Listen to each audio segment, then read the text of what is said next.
पहले मैं क्लास सत्संग सुनाती हूँ, उसके बाद मैं बंद करती हूँ, ओके। हाँ जी, हाँ जी। देखो, एक दिन 2008 में एक दिन मैं बाहर बैठी थी, मैं बड़ी डिप्रेस रहती थी उस टाइम। गुरुजी चले गए थे, मंदिर में कोई था ही नहीं।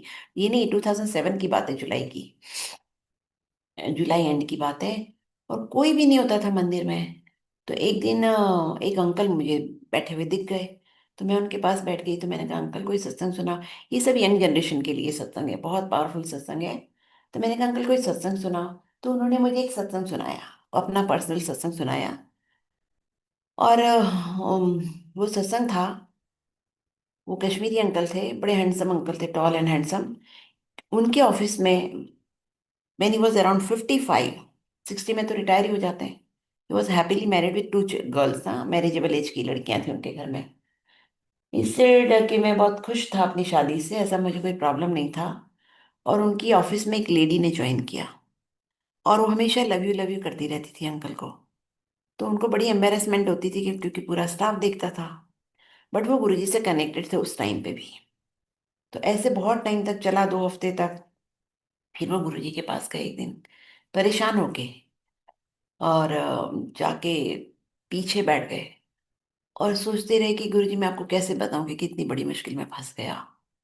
वो लड़की मानती नहीं है, मैं उसको कितनी बारी, लेडी थी कि मानती नहीं है, और मैं कितनी बार इसको मना करता हूँ, रोज डिस्करेज करता हूँ, पर वो मानती नहीं है। क्योंकि गुरुजी अकेले में किसी से बात नहीं करते थे। तो जब वो लंगर खा के आज्ञा लेने गए, तो गुरुजी ने उनको वो कहा, दूर ही रहना उससे। देखो, गुरुजी को सब पता था बिना कहे।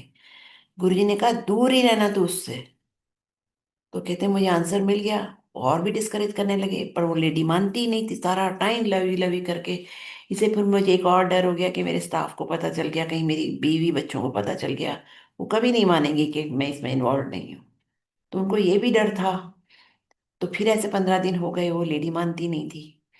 तो वो फिर 15 दिन बाद गुरुजी के पास गए, and he was thinking of resigning the. But उनको लगा कि मेरी मैरिजेबल एज की लड़कियां हैं, अब मैं 55 में हूँ, तो कैसे जॉब छोड़ूं। दूसरी जॉब मिलेगी नहीं इस एज में। तो वो जॉब छोड़ने की नहीं कर, रिजाइन कर पाए।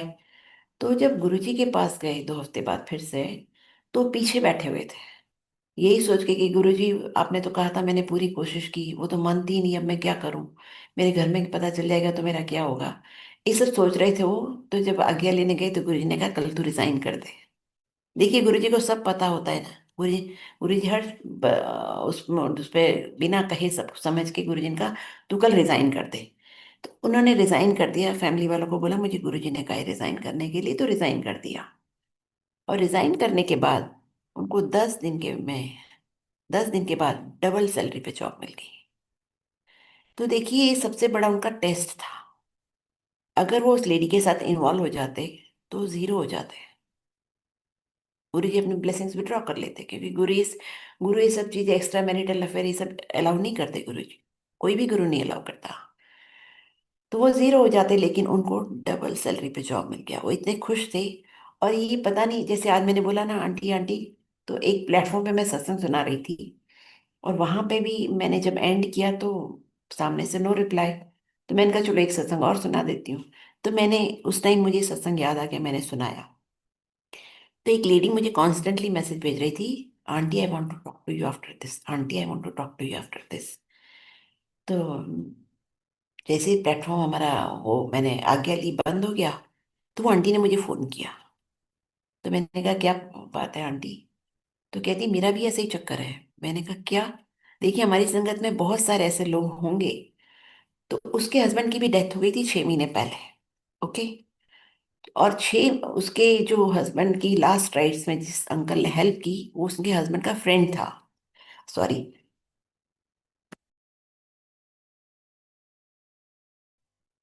तो उन्होंने बहुत हेल्प की थी लास्ट राइट्स में, और फिर उनको लगा कि ये लेडी तो फ्री हो गई, इसके हस्बैंड की तो डेथ हो गई, तो उन्होंने उस पर शुरू कर दिया लव यू के मैसेज भेजने। तो वो लेडी को भी थोड़ा, बहुत ज्यादा कोई करता है तो आदमी को अच्छा ही लगता है। लेडी भी थोड़ी इन्वॉल्व हो गई। तो कहती है कि मैंने कहा आप, आपके बच्चे हैं, कहती हाँ। मैंने कहा कितने बच्चे हैं, कहती एक बेटी और एक बेटा, दोनों की शादी हो गई है। मैंने कहा आपके बच्चों को पता है, कहती हाँ। वो ऑनेस्ट लेडी थी, कहती हाँ मैंने दोनों बच्चों को बताया हुआ है। तो मैंने कहा क्या कहा, आपके बच्चों ने अलाउ करते हैं ऐसी सब चीजें? तो कहती है नहीं, मेरे बच्चे कुछ नहीं बोल रहे। मैंने कहा आपका दामाद कभी थोड़ी बोलेगा मदर इन लॉ को, और बेटी भी आपको क्या बोलेगी? मैंने कहा वो सब आपके डिसीजन की वेट कर रहे हैं कि आप क्या एक्शन लेते हैं, आप कंटिन्यू करते हैं छोड़ देते हैं। तो मैंने कहा और मैंने उनको बोला कि मैंने कहा वो आपके घर आते हैं? कहते हैं नहीं, क्योंकि उनकी बेटी दामाद साथ में रहते थे। मैंने कहा आप उनके घर जाते हो? कहती नहीं। तो मैंने कहा "आप मिलते कहाँ हो?" कहती मैंने बड़े मंदिर में। देखिए, बड़े मंदिर में गुरु जी के दर्शन के अलावा आप किसी भी पर्पज से जाते हैं तो आपका आशीर्वाद जीरो है। और ऐसे सब काम के लिए जाओगे तो फिर नेगेटिव आपकी मार्किंग हो जाएगी। मैंने भी उनको यही बोला। मैंने कहा बड़े मंदिर को आप इस तरह से यूज कर रहे हो, बड़े मंदिर की प्रमाइसिस को। मैंने कहा आंटी, बहुत बड़ा नेगेटिव कर्म आपका हो जाएगा, अब छोड़ो उसको। उसके बीवी बच्चे हैं, सब कुछ है, थोड़े दिन बाद वो आपको भी छोड़ देगा यूज करके। तो मैंने कहा आप ऐसा मत सोचो, छोड़ दो इसी टाइम, गुरु जी ऐसी सब चीजें कभी अलाउ नहीं करते। और संगत जी उसी टाइम उसने ब्लॉक कर दिया उस अंकल को। उनको समझ में आ गई। और मैंने उनको ये भी बोला, मैंने कहा मंदिर मत जाना उसके बुलाने पे। मैंने कहा 2-4 महीने मत मंदिर जाओ, घर में बैठो, और जब जाओ उनको बताना मत। मैंने कहा ये चैप्टर यहीं क्लोज कर दो। और गुरुजी ने मेरे से जो कहलवाया उसके बाद उन्होंने, उनमें भी स्ट्रेंथ आ गई, उन्होंने उसी टाइम उसको ब्लॉक कर दिया और वो चैप्टर क्लोज हो गया। और मुझे कई बार उनके फोन आते हैं, आंटी थैंक यू, मैं ना अब किसी की भी केस सुनती हूँ तो मैं ये कहानी सुना देती हूँ और वो भी छोड़ देते हैं। तो गुरुजी की का हुक्म मानना सीखो, ये सब चीजों में मत इन्वॉल्व हो। गुरुजी मना करते थे एक्स्ट्रा मैरिटल अफेयर, ये सब कोई गुरु अपने फादर नहीं अप्रूव करते। आपके घर में आपके फादर नहीं अप्रूव करेंगे, आपकी मदर नहीं अप्रूव करेंगे, गुरु कैसे अप्रूव करेंगे? और ये सब बहुत मोमेंट्री होती है। उसके बाद उसका रिजल्ट आपको पता है ना, कितनी सफरिंग होती है उसके बाद।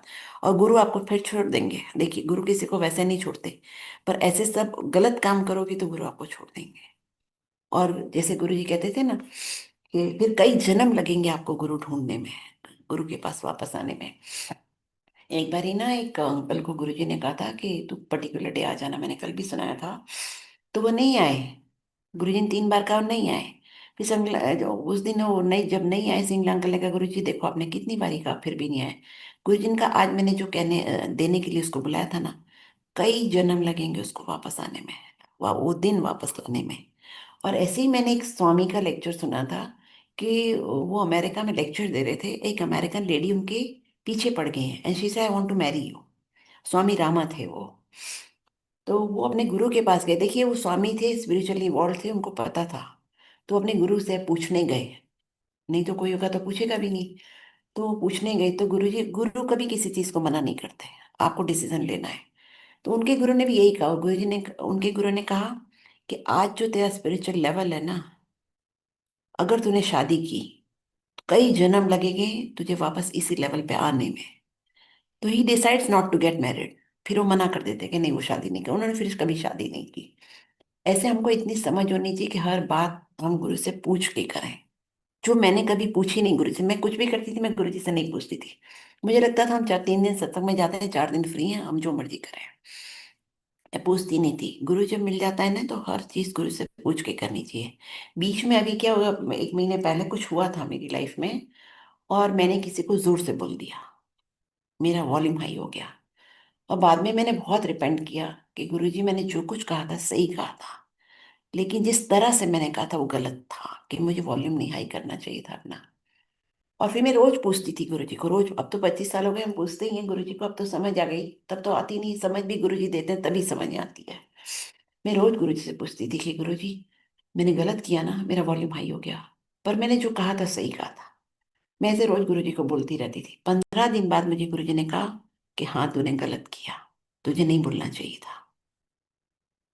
मतलब जिस तरह से मैंने बोला वो मुझे नहीं बोलना चाहिए था। वो मैं बहुत धीरे से भी कह सकती थी, बाद में भी कह सकती थी, लिख के भी भेज सकती थी, बट मैंने वॉल्यूम हाई करके बोल दिया।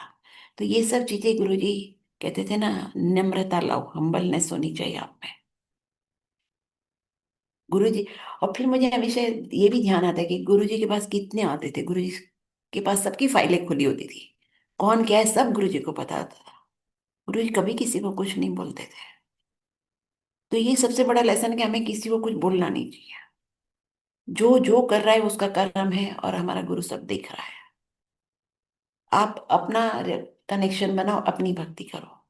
और ऐसे हम करेंगे तो फिर हमारा भी थोड़ा नेगेटिव हो, गुरु जी नाराज हो जाएंगे, हम ऐसा सब करेंगे। अब हम अफोर्ड नहीं कर सकते गुरु जी को नाराज करने का। इसलिए संगत जी, आज के लिए आई थिंक इतना ही, मैं आज्ञा लूंगी। गुरु जी माफ करें मुझे, मैंने अगर कुछ भी बोला हो तो। संगत जी, आपसे भी मैं माफी मांगती हूँ, पता नहीं मैंने कितना सही बोला कितना नहीं। मैं हमेशा गुरु जी के पास बैठ के बोलती हूँ, ताकि मैं कहती हूँ गुरु जी जो आप बोला वो सही है। तो थैंक यू सेवा देने के लिए। बहुत बहुत शुक्राना आप सबका भी, बहुत शुक्राना गुरु जी का भी। जय गुरु जी आंटी।